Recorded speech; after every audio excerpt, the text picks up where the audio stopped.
এই রাজকুমারী এখন সাগরের সবচেয়ে দয়ালু প্রাণী। ওর ভালো কাজের জন্য ও পরকালে বাতাসের পরী হয়ে, আর যেই মুহূর্তে ও পরী হবে আমার মৃত্যু হবে। না, আমি এটা কিছুতেই হতে দেব না। রাজার মেয়ে কেন এই ডাইনির গুহায় এসেছে? আমার একটা ইচ্ছা আছে, আমি মানুষ হতে চাই। ওহ, সেই তরুণ রাজকুমারের জন্য? হ্যাঁ, আমি রাজকুমারকে ভালোবেসে ফেলেছি। এটা তোমাকে অনেক কষ্ট দেবে সুন্দরী রাজকুমারী। ঠিক আছে, আমি তোমাকে মানুষ বানিয়ে দিতে পারি, কিন্তু এর বিনিময়ে তোমাকে চড়া মূল্য দিতে হবে। তোমার ওই সুমিষ্ট কণ্ঠস্বর দিয়ে দিতে হবে। আর মনে রেখো, রাজকুমার যদি তোমাকে সত্যিকার ভালো না বাসে, তাহলে তোমার মৃত্যু হবে।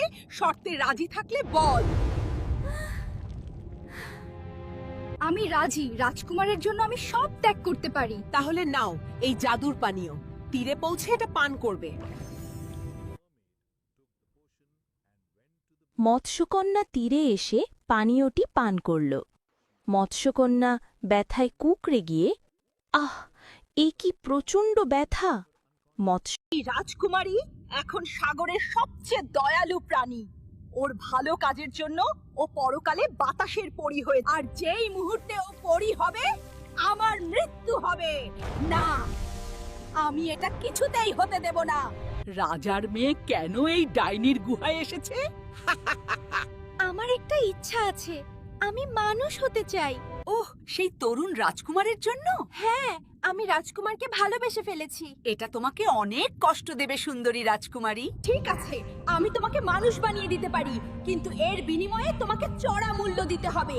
তোমার ওই সুমিষ্ট কণ্ঠস্বর দিয়ে দিতে হবে। আর মনে রেখো, রাজকুমার যদি তোমাকে সত্যিকার ভালো না বাসে, তাহলে তোমার মৃত্যু হবে।